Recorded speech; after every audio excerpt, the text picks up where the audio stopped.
Hey, what's up, Global Village? Okay, I was on a live chat on a YouTube channel, uh, completely unrelated to anything important, but one of the people on that chat made the comment that you shouldn't wear wireless headphones because they are bad for your thyroid gland. And they admitted that the mainstream says they're okay, but the mainstream doesn't know what they're talking about, and you shouldn't wear them. Now, this comment really annoyed me because it's just so stupefyingly stupid. When people say stuff like that, I am absolutely certain that they don't even know what an electromagnetic wave is. So let's just talk about it. An electromagnetic wave can cover a very wide spectrum of power or wavelength, which can go from what we might call a radio wave, which is very low power and is a very large wavelength. Could be, I don't know, I'm not sure exactly. Could be over a mile in size. These are very low power wavelengths.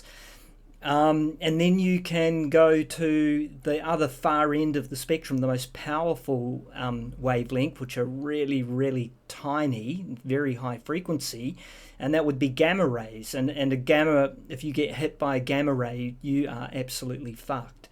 That will just basically destroy, atomize your DNA. So anyway, let's get back to our wireless headphones. So let's assume we've got a pair of wireless headphones that are at about 5 gigahertz.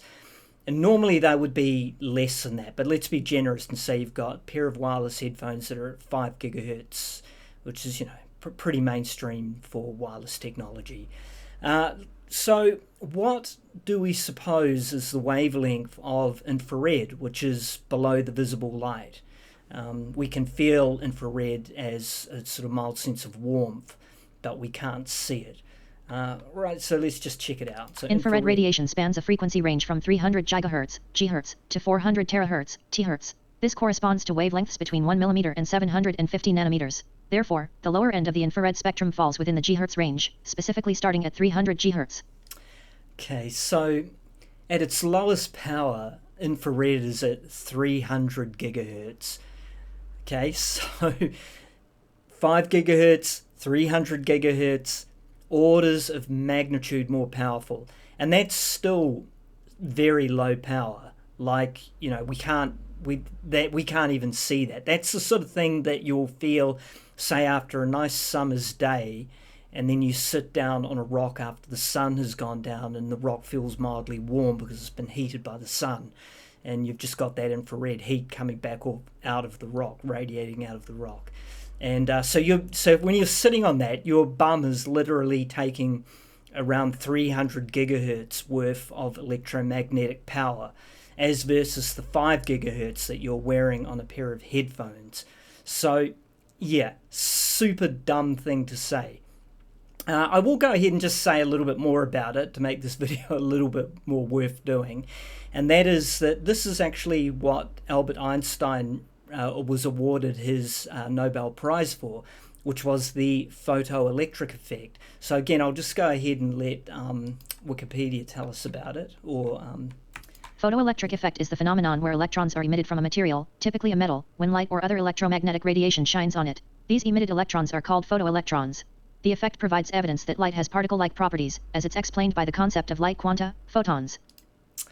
So there you have it. What happens there is when an electromagnetic wave smacks into an atom, and then the atom is then freed of one of its electrons, orbiting electrons, because of the power of the electromagnetic wave. Now, the reason what Einstein discovered was that if you had, say, a fairly low-powered electromagnetic wave, I don't know, let's say just something in the visible light wave, so still higher than infrared, but the light you can actually see. Now, what he noticed was that power, even if you intensified it, which is to say if you added a very large amount of electromagnetic waves of that particular wavelength, it would not disrupt the electron or cause it to escape from the atoms that the wave is hitting. However, if you then used a higher frequency electromagnetic wave, say ultraviolet light, and you blasted it into the atom, that would actually cause the electron to escape. There would be enough power to do it. So the conclusion was it's not intensity, but it's actually the frequency of the wave, i.e. how powerful it is, that will actually cause a disruption to atomic structure. So again, going back to what we were just talking about, 5 gigahertz is just ridiculously low power. It is not going to penetrate your skin. It's certainly not going to do any damage to your DNA, because it simply can't damage any of the carbon atoms that your body is made up of. You need to go to much higher.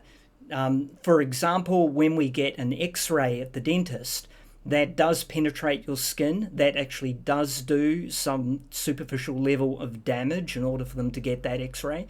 But the idea is that, you don't get X-rays very often, and the body is quite talented at repairing damaged DNA, has all sorts of clever ways of recognizing that you've got some damaged DNA in your body, and it will actually ditch that cell and then replace it with a cell with the correct DNA in it. Anyway, that was all I wanted to say. That guy was super fucking dumb, and I just wanted to make a video to get that shit off my chest, because why not? Alright, Bendy out.